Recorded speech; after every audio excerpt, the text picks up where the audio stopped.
The early imperial period. The murder of Julius Caesar in March of 44 BCE plunged Rome into a bloody civil war that lasted 90 years. When Octavian, Caesar's adopted son, crushed the naval forces of Mark Antony and Queen Cleopatra of Egypt at Actium in northwest Greece. Octavia, taking the name of Augustus, brought peace and prosperity to the Mediterranean world, known as Pax Augusta, or Augustan peace, or also Pax Romana, or Roman peace.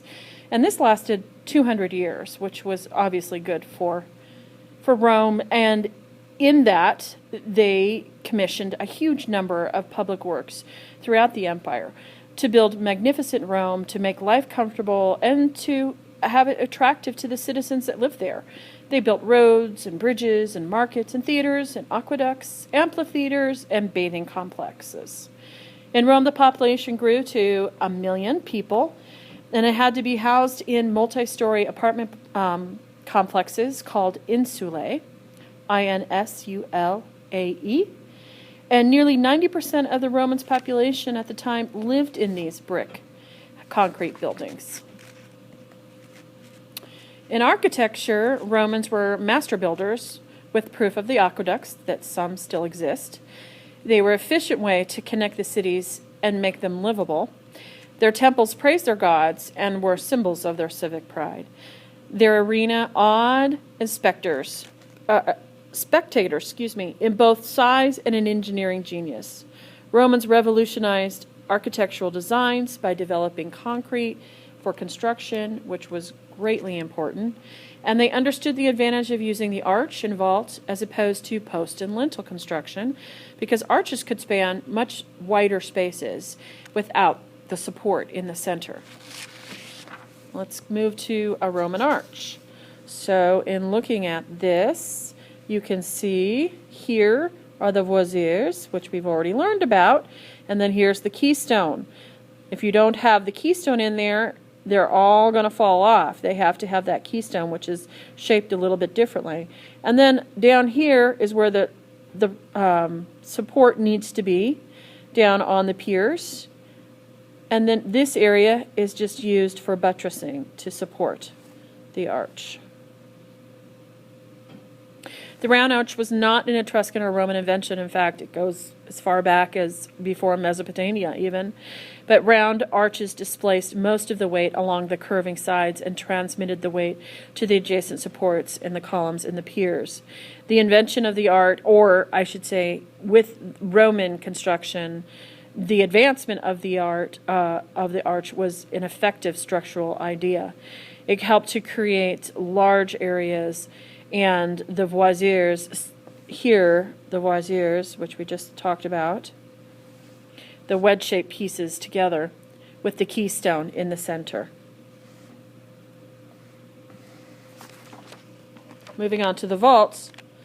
The vault is just a series of arches. So here's an arch, and then there's an arch, and then there's an arch, an arch, an arch. And when you put a series of arches together, it creates a vault or a tunnel. Roman architects figured out that arches could extend like a tunnel to create what's called a barrow vault. So this is called a barrow vault. The barrow vault is constructed the same way as an arch, in a way that it's a series of connected arches together.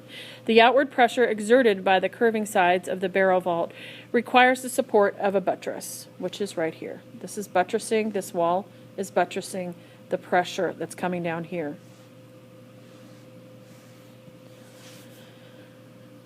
Romans also discovered that when intersecting two vaults, a larger opening could be formed called a groin vault. So you have an arch here, and you have an arch here.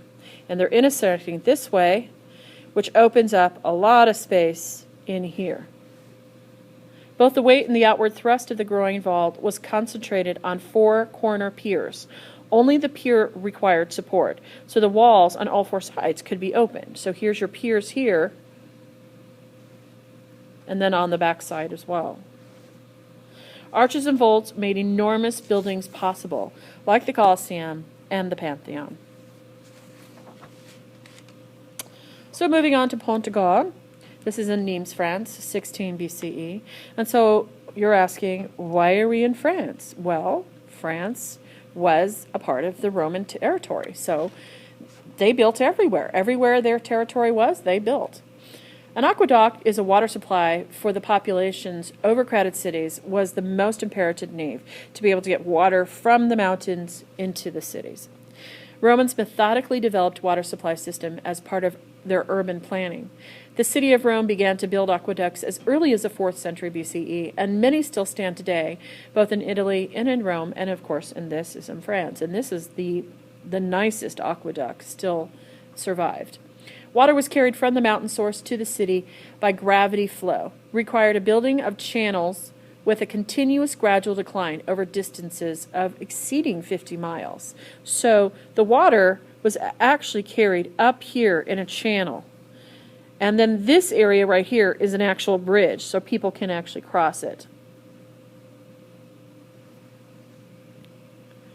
Pont du Gard is the most impressive, with each arch spanning 82 feet wide. So here, the width from here to here is 82 feet. It doesn't look like it from here, but it is.